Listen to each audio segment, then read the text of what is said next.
the magic of EBITDA. You can pronounce it several different ways. I'm not sure who's right, but we all know what it means. I started working more closely with that a couple years ago. I've known about it forever. It is the magic of EBITDA. If that doesn't work, it's not going to work. Now, on the middle of the page where you see I have spreadsheet numbers, that's limited. I have, if I were doing a loan for you, I take depending on the loan, let's say if an existing wash, the only way we can get a loan for you on existing wash, of course you have to have a purchase agreement, and then that seller has to supply us for 3 years tax returns. Along with the 3 years tax returns, he has to give us his latest P&L. Then I take that, and then I create this middle part here into a full page Excel spreadsheet. All of it's not on here because it takes too much time. But when we get through with this, that sheet that I would send to you after we do the analysis, it's the same sheet I would use to help get the loan approved for you. You'd forget about everything on that page that I would be sending to you as far as where you know we can get it approved, not except one item, and that's line item number 10, debt coverage ratio. If it's not 1 point in the first year, it always gets better years after that. The first year, the bank's going to want to see 1.25 minimum. If it's better, that's better. This one just so happened to turn out to be 1.44. But without taking a lot of time, I want to come back and get questions from you because I want to zero in on what you want to talk about. Be very alert to how to take advantage of EBITDA.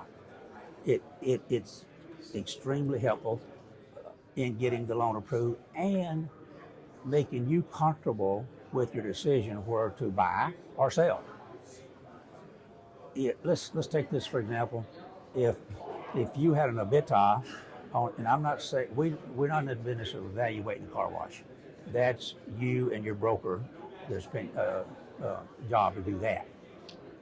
If you come to me and said, I'm thinking about selling my car wash, and this is what I want to sell it for, and here's my last 3 years tax returns on the car wash, I'd do the spreadsheet for you. And if you look down at it, you said, oh, EBITDA is going to be 0.075. You're wasting your time. If it's 2.6 or whatever, you may want to raise price a little bit. I mean, just that quick, you know. So that's why I'm such a big fan of the EBITDA. Now, how do you get that? Let's talk about the first one here on page whatever this is here. This is always assuming you put 20% down. An experienced car wash guy, 15% down is typically what we do. So in this case, I'd use the worst scenario. I shouldn't say worst, but still you putting 20% down and we're financing 80%. How do we get to this number? For the ones of you that have been doing this a long time, it's going to be a little boring, but so I'll go quickly. You want to do, in this case, we call it ground up. You all know what a problem is, find a good site. Once you find that site though, and please, if you hadn't done it already, get very involved with your local distributor. Who you want to deal with, go with them, let them help you in the site evaluation. Then when you select a site, have that vendor that you like meet you at the site, do their evaluation, and then they will have their parent company do you a pro forma. And that pro forma is invaluable.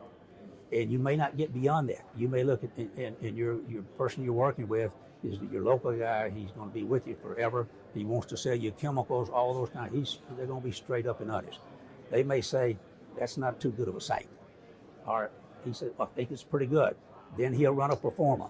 We take that pro forma then, and then I start out with the EBITDA here. So we would start out on the line 4, line 5, gross revenue. He's going to, the typical pro forma, you've all seen him. I'm going to take that. I'm going to take his operating costs. That's all I take. No, I shouldn't say that's wrong. That's where I start out with your EBITDA. So then I come up on line 7. We know that particular site you've looked at, and based on that pro forma, that's what your EBITDA will be, $427,000. The debt service, and I didn't again print that, but I would on yours. I would take your total debt, total interest payment, show you how I calculate it. Then that would become your debt service of 296 or whatever it might be. At that point, it's pretty easy to know you got $131,000 left, but more importantly, what's the debt coverage ratio?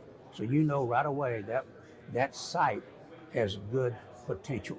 If you don't want to start spending a lot of money until you know all that, we do all this at no cost or obligation, so you get comfortable. You're never gonna know 100%, but we can give you a real good comfort level where we can make this work or not.